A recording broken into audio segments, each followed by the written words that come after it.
Assalamualaikum warahmatullahi wabarakatuh. Selamat pagi anak-anak. Hari ini kita masih belajar dari rumah. Hari ini kita mempelajari tema 2, subtema 2, pembelajaran 3, kelas 3. Nah, anak-anak sambil lihat video ibu, anak-anak bisa sambil menyimak di buku paket anak-anak yang ada di rumah.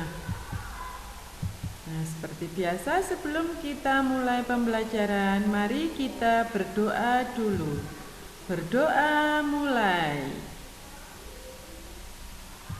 Berdoa selesai. Nah, siapkan alat tulis kalian ya anak-anak ya. Nah, terus ikuti, simak penjelasan ibu.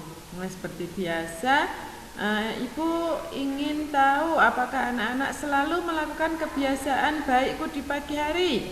Nah, setiap hari anak-anak harus sholat, mandi pagi, berpakaian rapi, sarapan, dan berdoa. Tentunya sudah biasa anak-anak ibu lakukan, nggih. Nah, sekarang ibu bacakan dulu kegiatan belajar kita hari ini. Yang pertama nanti adalah baca dongeng. Yang kedua menceritakan dongeng. Yang ketiga menuliskan pesan dari dongeng. Dan yang keempat menyelesaikan soal menggunakan sifat pertukaran. Kita mulai dengan kegiatan pertama kita, yaitu membaca dongeng. Nah, anak-anak bisa membaca dongeng ini bersama-sama. Judulnya tentang kisah petani dan anak harimau. Di sebuah desa di Pulau Jawa tinggallah seorang kakek. Ia terkenal baik hati dan ramah. Namanya Ki Maulaya. Para warga desa sangat segan dan mengagumi beliau. Sifatnya yang arif dan bijak sering dijadikan tempat bertanya ketika ada perselisihan. Suatu hari Ki Maulaya pulang dari sawah. Di tengah-tengah perjalanan menuju rumahnya, Ki Maulaya terhenti oleh suara yang didengarnya. Ia pun mencari dari mana suara itu berasal. Dia menemukan sebuah lubang jebakan. Dilihatnya ada 3 ekor anak harimau yang terjebak dan tak bisa keluar. Melihat bahwa binatang yang dia temukan bisa membahayakannya, dia pun tertegun sejenak.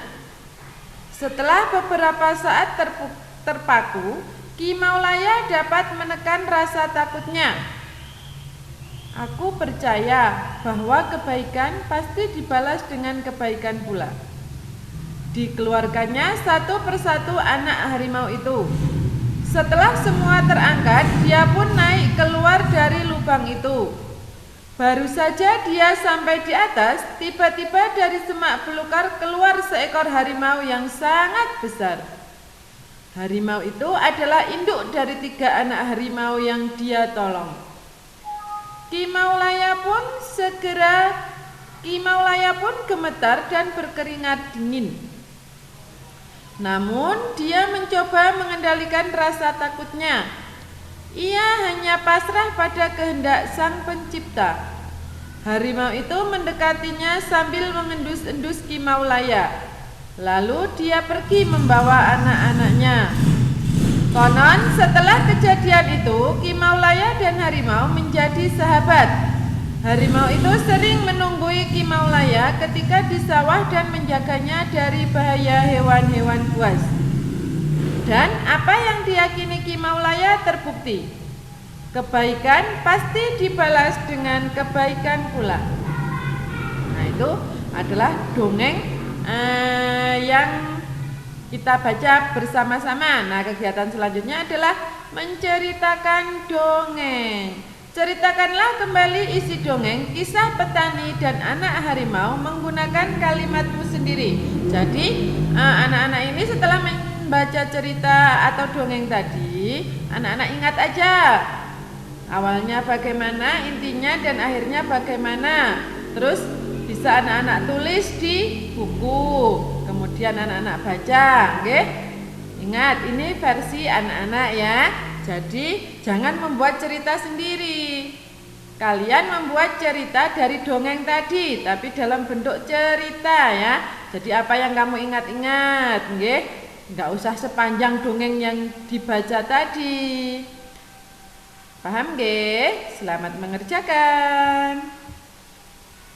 Nah, kegiatan kita selanjutnya adalah menyelesaikan soal menggunakan sifat pertukaran. Masih ingat nggih penjelasan yang kemarin Ibu jelaskan? Masih ya, itu sifat pertukaran, ya pertukaran tempat atau disebut ayo ingat nggih. Nah, sekarang anak-anak langsung saja mengerjakan soal-soal yang sudah disediakan. 1. Ayam-ayam Beni Ayam-ayam Beni ada yang bertelur. Hari ini Beni mengumpulkan telur-telur ayam di kandang. Ia mengumpulkan 20 telur. Gambarlah telur pada kotak yang tersedia. Nah, nanti anak-anak jadi ini ada 5 kotak. Ya, yang A ini mau 20 telur ini mau diletakkan di 5 kotak. Jadi nanti anak-anak gambar telurnya sebanyak 20 di 5 kotak ini. Anak-anak gambarnya satu, nanti 1 telur di kotak yang pertama, telur kedua, telur ketiga di kotak ketiga, telur keempat di kotak keempat, telur kelima di kotak kelima. Tadi kan ada 20 telur, berarti masih ada lagi. Nah, anak-anak gambarnya sampai 20 telur ya. Ini 6, 7, 8 dan seterusnya sampai 20 itu habis. Nah, setelah anak-anak gambar, anak-anak hitung 1 kotak ini isinya berapa. Nanti kan ketemu 1 kotak isinya berapa. Anak-anak tulis di sini. Terus kita dapat menuliskannya dalam lambang bilangan. Nah, kemarin juga sudah Ibu jelaskan cara penempatannya seperti apa. Titik-titik dikali titik-titik sama dengan titik-titik. Kemudian yang B, jika telur ia simpan pada 4 kotak. Nah, yang B sekarang 20 telur itu disimpan dalam 4 kotak. Caranya sama seperti tadi ya. 20 telur diletakkan di 4 kotak. Anak-anak gambar satu-satu sampai 20 telur. Nah, nanti 1 kotak ini anak-anak hitung hasilnya ada berapa. Tiap kotak ini pasti hasilnya sama. Nah, hasilnya anak-anak tulis di sini. Kemudian, maka kita dapat menuliskan bentuk perkalian dari penyimpanan telur Beni. Nah, bentuk perkaliannya seperti apa? Anak-anak ingat seperti yang kemarin Ibu jelaskan, itu kandang ayam itu ya. Ayam dimasukkan dalam kandang itu.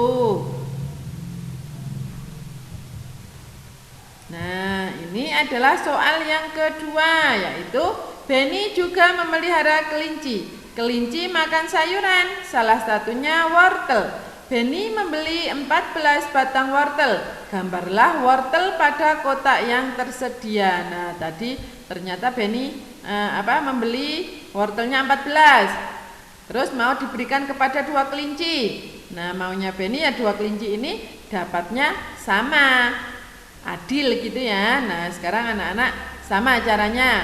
14 wortel tadi digambar dalam 2 kotak ini. Nggih. 1 per 1 sampai 14. Nah, nanti kalau sudah 14 akan ketemu hasilnya. 1 kotak ini hasilnya berapa? Hasilnya pasti sama. Nah, hasilnya itu anak-anak tulis di sini. Kemudian anak-anak tulis bentuk perkaliannya. Nah, bisa dibuka penjelasan yang kemarin, yaitu tentang ayam yang dimasukkan ke dalam kandang itu. Nah, sedangkan yang B ini wortelnya akan dibagikan kepada 7 kelinci. Caranya sama nggih? Nah, anak-anak kerjakan. Selamat mengerjakan anak-anak. Alhamdulillah, pembelajaran tema 2, subtema 2, pembelajaran 3 ini sudah kita laksanakan. Semoga ilmu yang Ibu berikan bermanfaat untuk kita semua dan anak-anak memahaminya. Nah, anak-anak, mari kita akhiri pembelajaran hari ini dengan mengucapkan hamdalah bersama. Alhamdulillahirabbil alamin. Nah, ingat anak-anak, Tetap jaga sehat, jaga semangat, dan